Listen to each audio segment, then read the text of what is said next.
ఈరోజు అభినందనలు తెలియజేయడం జరిగింది. బీఆర్ఎస్ పార్టీ తరఫున గెలుపొందిన సర్పంచులు, ఉప సర్పంచులు, వార్డు మెంబర్లు అందరూ కలిసి ఈరోజు కలవడం జరిగింది. ముఖ్యంగా కేసీఆర్ గారి నాయకత్వంలో తూప్రాన్ మండలం అద్భుతంగా అభివృద్ధి జరిగింది. ఈరోజు మెదక్ జిల్లా కానీ తెలంగాణ రాష్ట్రం దేశానికి ఆదర్శంగా కేసీఆర్ గారి నాయకత్వంలో రూపుదిద్దుకున్నాం.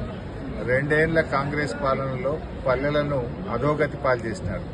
2 ఏళ్లలో పైసా అభివృద్ధి జరిగింది లేదు. కనీసం కేసీఆర్ గారు కొన్నటువంటి ట్రాక్టర్లలో డీజిల్ పోసే పరిస్థితి కూడా లేకుండా అయిపోయింది. పల్లెలు అపరిశుభ్రంగా మారిపోయినాయి. ఆనాడు దేశంలో ఎప్పుడు అవార్డులు ఇచ్చినా తెలంగాణ పల్లెలకు అవార్డుల పంట పండేది.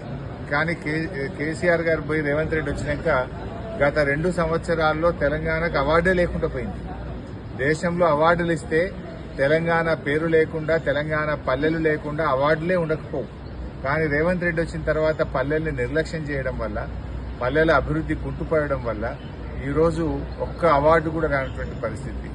ఆనాడు పెట్టిన పల్లె ప్రకృతి వనాలు కానీ, డంప్ యార్డులు కానీ, ట్రాక్టర్లు కానీ అన్ని మూలకు పడ్డటువంటి పరిస్థితి కనబడతా ఉంది. ఆనాడు కేసీఆర్ గారు రాష్ట్ర ప్రభుత్వం నుంచి ప్రతి నెల కూడా పల్లెలకు నిధులు విడుదల చేసేది. కానీ రేవంత్ రెడ్డి వచ్చిన తర్వాత ఇటు పల్లెలకు రాష్ట్ర ప్రభుత్వ నిధులు బంద్ అయిపోయినాయి, కేంద్ర ప్రభుత్వ నిధులు కూడా బంద్ అయిపోయి అభివృద్ధి పూర్తిగా కుంటుపడినటువంటి పరిస్థితి ఉన్నది. బట్ ప్రజలు అన్ని కూడా గమనిస్తా ఉన్నారు.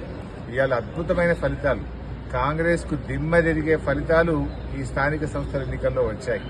కాంగ్రెస్ నాయకులు మొదటి దఫా ఫలితాలు చూసి షాక్ అయిపోయింది.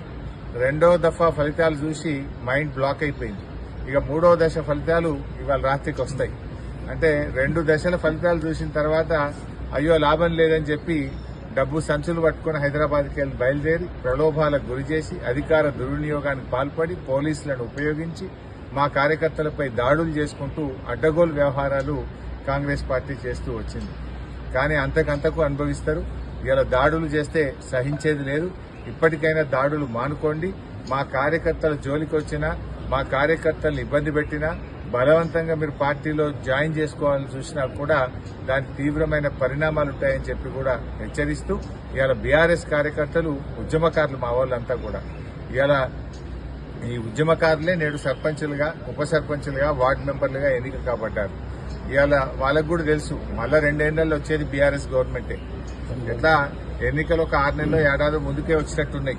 1 నేషన్ 1 ఎలక్షన్ అని ఒక సంవత్సరం ముందుకు వస్తాయని అంటున్నారు. అంటే 2 ఏళ్ల తర్వాత వచ్చేది బీఆర్ఎస్ గవర్నమెంటే, మళ్లీ కేసీఆర్ గారే ముఖ్యమంత్రి అవుతారు.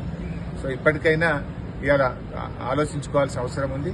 సో గెలిచినటువంటి సర్పంచులు ధైర్యంగా ఉండండి. తప్పకుండా మళ్లీ కేసీఆర్ గారి ప్రభుత్వం వస్తుంది. మళ్లీ గ్రామాలకు మంచి రోజులు వస్తాయి. అభివృద్ధి పథంలో గ్రామాలన్నీ కూడా ప్రయాణిస్తాయి. సో గెలిచిన వారందరికీ కూడా బీఆర్ఎస్ పార్టీ పక్షాన అందరికీ పేరు పేరున శుభాకాంక్షలు, అభినందనలు.